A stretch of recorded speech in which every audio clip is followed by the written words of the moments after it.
বাংলাদেশে ছাত্র আন্দোলন নিয়ে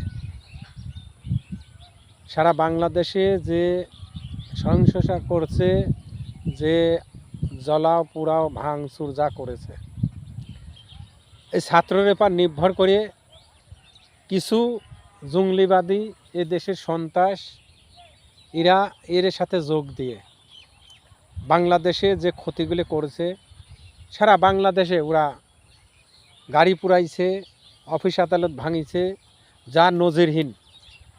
ছাত্রগুলো কার? ছাত্র তো আমাদেরই সন্তান, আমার আপনাদের সন্তানরাই ছাত্রগুলি লেখাপড়া করে। এই বাবা মার এদের কঠোর পরিশ্রমের টাকা দিয়ে তারা লেখাপড়া করে।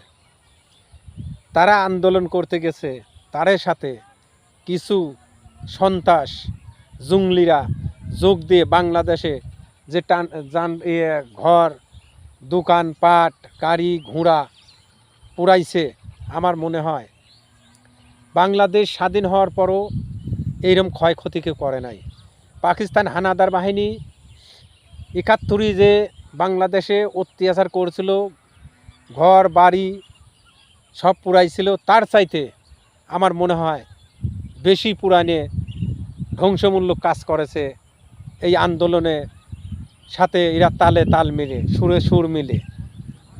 আমার প্রশ্ন, এই ছাত্রদের কারাই উস্কানি দিল, কারাই যোগানদার দিল, কারাই এত লাঠি দিল, লক্ষ লক্ষ হাজার হাজার লাঠি, এই লাঠিগুলো কোথায় পাইল? এই সহযোগিতা কারা করছে? আর এই যে গাড়ি পুরাই নিয়ে দোকানপাট ভাঙা, ওই আপনার হেলেগা এই ইন্টারনেট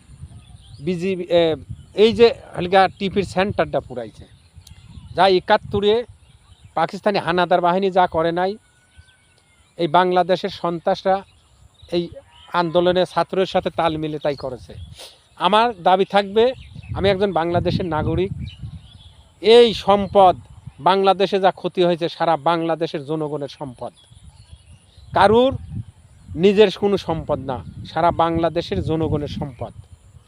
ছাত্রের সাথে তালে তাল মিলে সুরে সুর মিলে এই যে যে ক্ষয়ক্ষতিগুলি বাংলাদেশে করছে, আমি বাংলাদেশের প্রধান জননেত্রী শেখ হাসিনা এবং বাংলাদেশের সরকারের কাছে আমার দাবি থাকবে, বাংলাদেশের জনগণের যে সম্পদ ক্ষতি করছে সব কিছু ক্যামেরায় দেখা যাচ্ছে, সাংবাদিকের ক্যামেরার মাঝে সব ছবি দেখা যাচ্ছে, সে যেই কান্না হোক, সে আমার আপনজন যেই কান্না হোক, তাদের কাঠগড়াই এদের কঠিন বিচার করা উচিত।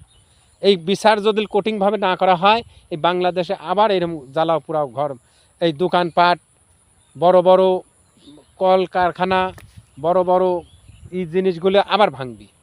বিআরডিসির যে গাড়িগুলো পুড়াইছে, আপনার ট্যানেলের যে এই টোল প্লাজার যেগুলো পুড়াইছে, এই ক্ষতিগুলি কার? বাংলাদেশের জনগণের সব সম্পদ। যত জ্বালাও পোড়াও গাড়ি পুড়াইছে ভাঙচুর করছে, সম্পূর্ণ বাংলাদেশের জনগণের সম্পদ। এর সাথে যারাই জড়িত হোক, তাদের ছবি দেখে কঠিন আকারে বিচার দাবি করছে সারা বাংলাদেশের জনগণ। এই বিচার যদি শক্ত মতন না করা হয়, এরা আবার এই বাংলাদেশে ক্ষতি করার জন্য আবার প্রস্তুতি নেবে। যা পাকিস্তান বাংলাদেশে যে ক্ষতি করেছিল না, তার চেয়ে বেশি ক্ষতি করেছে এই আন্দোলনে। আমি বাংলাদেশের ক্ষুদ্র মানুষ, আমি বাংলাদেশের নাগরিক, বাংলাদেশের জনগণের যে ক্ষতি হয়েছে এই সম্পদ সম্পূর্ণ বাংলাদেশের জনগণের। আমি সারা বাংলাদেশের জনগণের, আপনি মাঠে ঘাটে দোকান বাজারে সকলের একই প্রশ্ন, কঠিন আকারে বিচার চাই, নইলে ভবিষ্যতে আবার এইরকম তাণ্ডব করবি এই সন্ত্রাস বাহিনী জঙ্গলি বাহিনীরা। আমি চাই এই সন্ত্রাস জঙ্গলিরা যাতে বাংলাদেশের থেকে চিরজীবনের জন্য বন্ধ হয়ে যায়, তাছাড়া এই বাংলাদেশ ক্ষতির মুখে আবার পড়তে পারে।